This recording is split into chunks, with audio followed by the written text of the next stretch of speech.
Bonjour chers amis, soyez tous le bienvenus à cette prière du matin, ce moment d'intimité avec l'Esprit Saint et la Vierge Marie.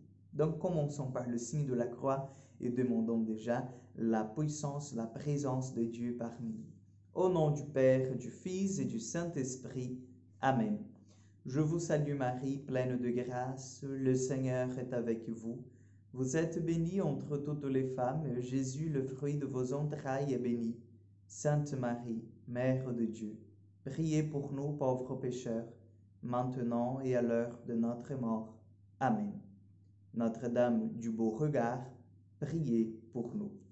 Nous allons prendre l'évangile de Matthieu, chapitre 5, versets 17 au 19. Matthieu 5, 17 au 19. En ce temps-là, Jésus disait à ses disciples, « Ne pensez pas que je sois venu abolir la loi ou les prophètes. Je ne suis pas venu abolir, mais accomplir.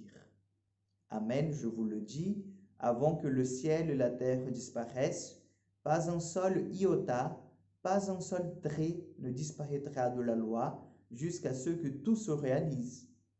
Donc, celui qui rejettera un seul de ce plus petit commandement et qui enseignera aux hommes à faire ainsi, sera déclaré le plus petit dans le royaume des cieux.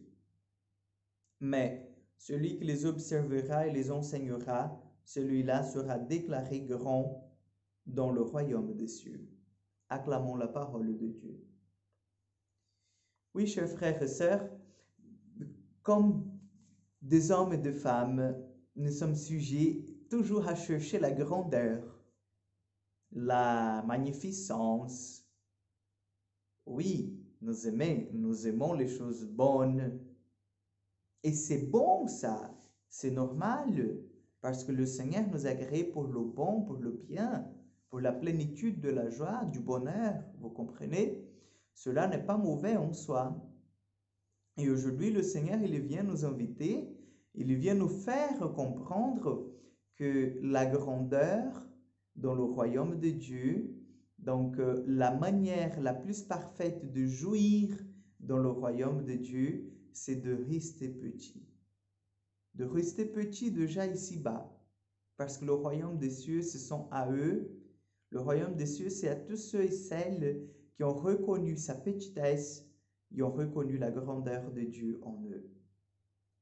Et puis, bien sûr, c'est de voir la personne de Jésus comme celui qui amène la loi et les prophètes, donc l'ancienne alliance, à sa plénitude. Vous comprenez?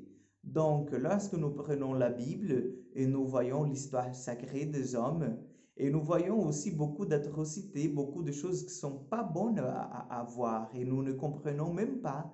Et nous disons, ben, qu'est-ce que se passe? Comment peut-on dire que ces hommes étaient des hommes de Dieu?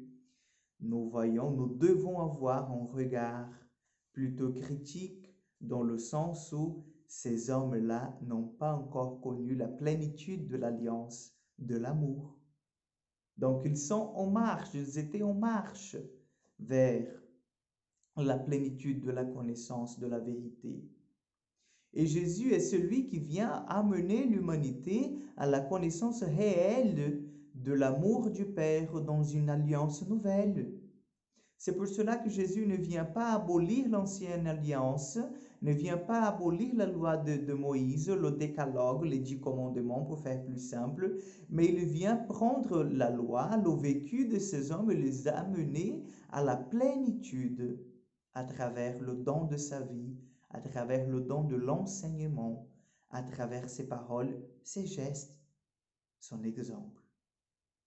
Vous comprenez bien? Donc Jésus est celui qui a le dernier mot, mais le dernier mot dans une histoire sacrée, dans une histoire où l'humanité a connu le visage de Dieu, s'est passionné par ce visage et accepté d'entrer dans une alliance d'amour.